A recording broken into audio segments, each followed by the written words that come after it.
We are back in Singapore and we could not be more excited to be here. We have so much to do today on our first day back. We're gonna, of course, do some of the Singaporean classics like hawker centers and super trees, and we're gonna do some of the stuff that we missed the last time that we were here. And our first business of the day is going to a hawker center. Man, I'm so excited. I've missed these so much. And we're going to a different one that we've never visited before. We chose Zion Riverside Food Center because it was pretty close to our hotel, about a 10-minute walk, and it's right on the river. Oh wow, it's a lot of closed stalls.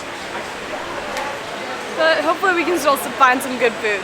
The fun thing about these hawker centers is that there's so many different varieties of food. There's like Indian food, Malay food, Chinese food, just random delicious food. We ended up getting like Chinese, I think. I got Kung Pao chicken and Jacob got black pepper pork. I'm so excited, this looks so good, and there's lots of like spicy peppers in it. I think I'm just gonna go all in and try a spicy pepper first. Got some chicken, rice, and pepper.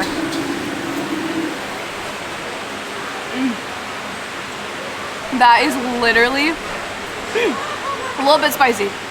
Really spicy. Kind of went down the wrong hole.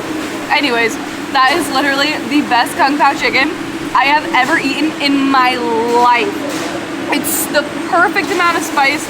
The sauce is like salty and just a tiny bit sweet. I am so happy to be here. I miss Singapore so much and we just have such a fun day ahead.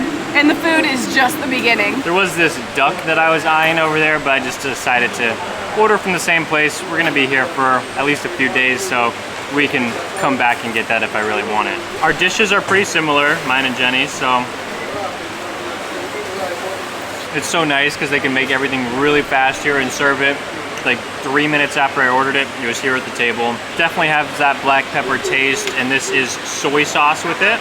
So yeah, definitely got salty in there too. Very happy with this. This was 11 Singapore dollars, so about 8 US dollars. Thank you. Thank you. We were on our way out and then I spotted a coffee stop, and so we got some coffee. Let's see how it tastes. Ooh. Pretty good, very strong. I asked with milk. I think it looks like she put some milk in here, just not too much, but it's really good. Now on to our next stop. So nice we can just take this to go and walk along the river. That's what we're gonna be doing for the next 20-30 minutes till our next spot. On our walk we get to pass a few cool things like this park. It is really beautiful. Like, you totally forget that you're in the middle of a city for a second. Yeah, and it is quite warm today and humid, so the nice tree shade feels good. Yeah, and there's a good breeze too. One of the great parts about Asia is they have a lot of exercise equipment in parks. I don't know why, but you look really funny doing that. I feel like you look like you're learning to salsa dance. That's good for the obliques. Yeah, move those hips, baby. Oh yeah, getting fit. I'm not actually sure this works anything out, but it's fun to do. I've said it once and I'll say it again. Singapore is the perfect mix between nature and city. It's like, once you feel like you're like, oh, I can't look at any more buildings, then you just come to a beautiful park like this. There's a river, a nice bridge, trees, and you just totally forget that you're in a city. But then it has all the conveniences of a city, like the food and the coffee and stuff. We've been walking on the river for just about 10 minutes now, and we just came to an area with tons of like really fancy restaurants. There's Jacob, like, oh, it's a really cool area. I'm having a great time just walking around. Jacob was like, it's gonna be a 30-minute walk, and I was like, you did not prepare me for this, but it's been really pretty, so it's okay. If you are ever in Singapore, I would highly recommend doing this Singapore River Walk. It's so beautiful. I can't believe that we just like, we're like, okay, this is the way to Clark Quay, which is where we're going. And we're like, okay, we have to walk on the river, but it's turned into like a lovely walk in the park. It's just amazing. And there's lots of like restaurants and shops and coffee shops. Like, you could have a whole day just moseying around, going to the restaurants. There's lots of things that say happy hour over here. So it's definitely like a fun area. We're making our way towards Clark Quay and we just passed Robertson Quay. It might be pronounced Key. Not really sure about that. We made it to Clark Quay and it's actually really fun because you can do like little river cruises here. There's like a spot here where you can buy your tickets, and then there's a few different routes that you can take. Some go to Marina Bay Sands and just all over, but if we had more time, I would definitely do this because it seems really fun. Well, we've made it to Clark Quay, or Clark Key, however you pronounce that.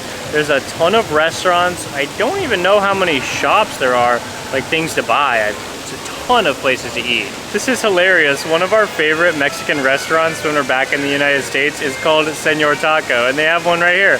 It's a completely different company, but it's so funny. It's the same name. This area is so cute. It almost feels like, I don't know why, but it feels like a mini little Disneyland with all these like bright buildings. Like Disneyland when you're like walking down Main Street, and then it's just like everything feels like so pretty and perfect and like almost fake, but it's not fake. But it's just really pretty. And I mean, there's tons of restaurants if you want to eat here. It is obviously a lot more expensive than the Hawker Center, so we're more Hawker Center people, but it's been really fun walking around, looking at the fountains, all the restaurants, the beautiful buildings, and now I think we're gonna go to Fort Canning Park. We felt the cool breeze of this grocery store when we were outside and just felt like we needed to come in to cool off just a little bit. This one's really fancy. I don't know, we've been to other grocery stores in Singapore where the prices are not this high, maybe just because we're in a really fancy area. Liquid buffet. That's what I was gonna say. Liquid buffet, free flowing from 6 to 9 p.m. 48 Singapore dollars. Oh, is it alcohol? Yeah. Oh yeah. I was like, yeah, they're gonna blend up my food. We are too close to read what that says. What does it say? I have no idea. I can't figure it out. There's U. It says it ends in E. It ends in double E. Jubilee Park, I was right. Nice. I thought it was Fort Canning Park. I think that's connected. It's pretty either way. We gotta keep walking. So this area is named Jubilee Park because it was celebrating the 25th anniversary of King George V taking the throne in the United Kingdom. And that sign over there said that there used to be an aquarium back there. But now we just walked a tiny little bit and we're at Fort Canning Park now. And it looks massive. There's so much in here. There's a hotel in here. Wow, I didn't know that. That's so cool. And there's an escalator over there because there's a giant hill. Escalator number 2. What? Monitor lizard? We saw those in Thailand all the time, but we've never seen one in Singapore before. Those things are kind of scary. I think if they bite you, their like saliva has something that like breaks down human tissue. So like even though it's not poisonous, it still can really get you infected and stuff. I think somebody told me that once. I don't know if that's true. You can correct me if I'm wrong. This place is so beautiful and it just has amazing views of the city, but also the nature. I mean, seriously, you just feel like you're in a jungle right now. And I remember reading about this place. It's very historically significant. This is where, back when Malaysia ruled over Singapore, where the Malay kings would hang out here. I don't know if like their castle was here or something, but they would look out over the city. And then there was also something about like the English. This is where they released Singapore to Japan, maybe? I'm not quite sure. I have to brush up on that. But it doesn't just have history from the 1900s. It goes all the way back to the 1300s when Singapore was called the Kingdom of Singapura. We were just reading this sign and this was called the Forbidden Springs, where the king and his wives, the king and his wives and consorts would bathe. So it was like considered the most highly regulated out of all of the areas of the palace.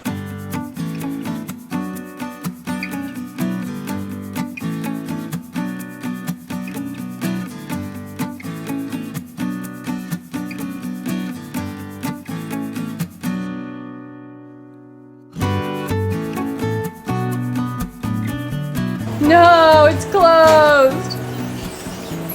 So many escalators. This is now the 4th escalator we've taken. This would be number 5. Fort Canning Park, we didn't even know about it the first time we came to Singapore, but it's really great. It's so humid.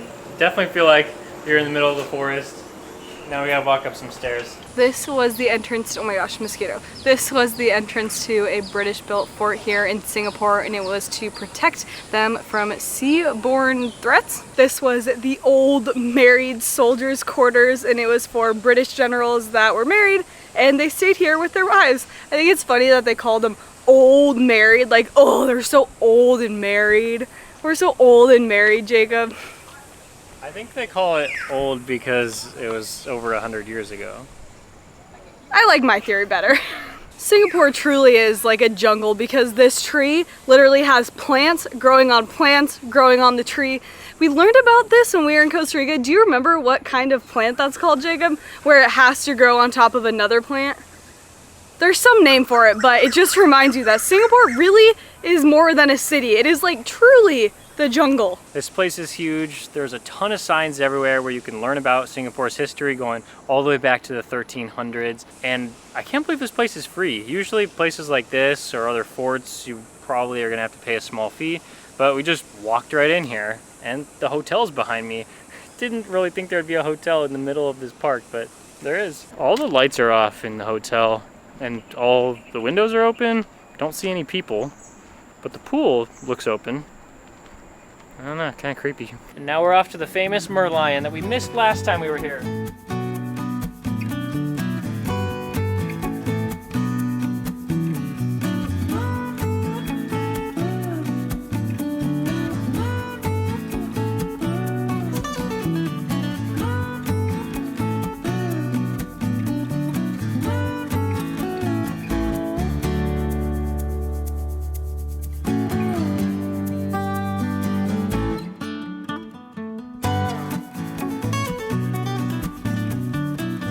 Well, on our way out of the park, we encountered a lighthouse and learned that there used to be water right here. Oh, also, it's raining and it says beware of lightning strike. So, gonna get out of here. We've passed by so many things that we did not see the last time we were here. We're like at Parliament Place, and then there was like the Supreme Court, I think, and there's this huge cathedral. We're just seeing all the sights. Also, apparently it's Singapore's 59th birthday, so happy birthday, Singapore! So about 30 to 40 minutes later, we have made it to the Merlion.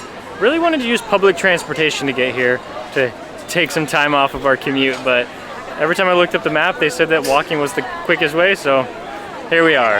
And I cannot believe we missed the Merlion last time we were in Singapore because there's so many people here. Dude, how did we miss the Merlion? It's like one of the most famous things here. It is pretty cool. There's thousands of people here. So, whoa, there's so many, I didn't even see that. That's crazy. At least 1,000. Yeah. We made it to the Merlion just in time for like a beautiful sunset. So happy. Now we really gotta find a convenience store because we're getting eaten by some mosquitoes and we need some water and maybe a drink so that we can drink it while we're watching the little light show.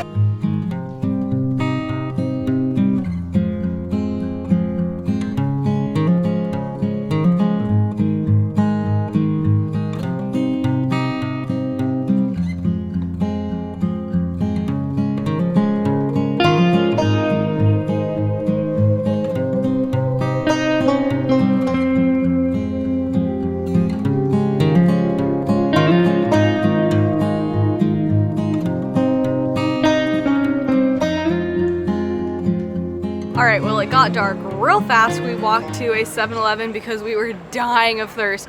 We got some water and we got a little drink here. It's pretty good. It's like peachy. And now we're back at like the Marina Bay Sands area where we are waiting for the light show. And then after the light show, we're gonna run over to the Super Tree show. It's gonna be so much fun. I've seriously been dreaming about the Super Tree show since the last time we saw it. I just think it's one of the most magical experiences. I literally cried the last time I saw it. So I'm really excited because this time last time it was a journey through Asia, and this time, what is it, Jacob? Do you remember? Nope. Spring something maybe? It's a different show, completely different. Well, I'll let you know what it is.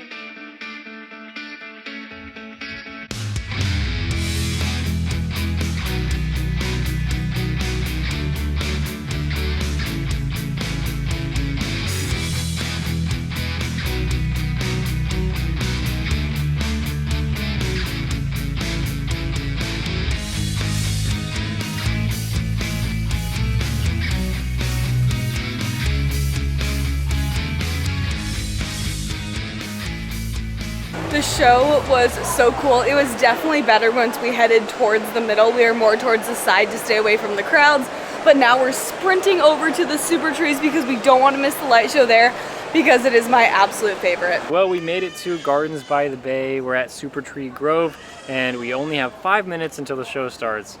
Oh, wow, that was a lot of effort to get over here. It's so close, but you have to go through all these different buildings to get here.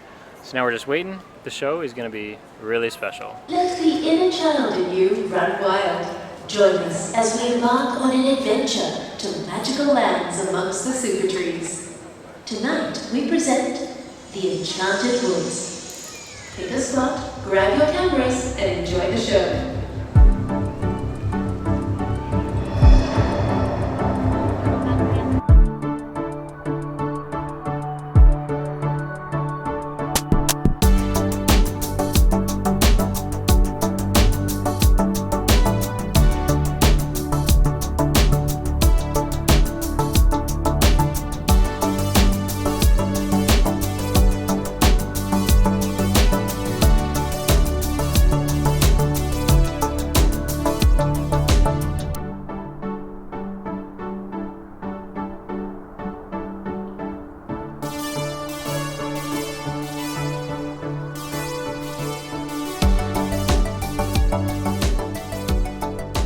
Garden Rhapsody is brought to you by Gardens by the Bay, and we hope that you have enjoyed the show.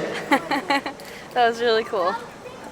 The music was so intense this time. I was like, the whole time. Honestly, they're just pretty by themselves. Like, even without the music and they're just lit up, it's beautiful. Jenny was sitting up while I was laying down on the ground. Everybody else was laying, and I think it was the right choice for me. I just didn't want to wash my hair. Well, what a fun first day back in Singapore. We have more videos on the way from this country, so thank you so much for watching, and we'll see you in those videos.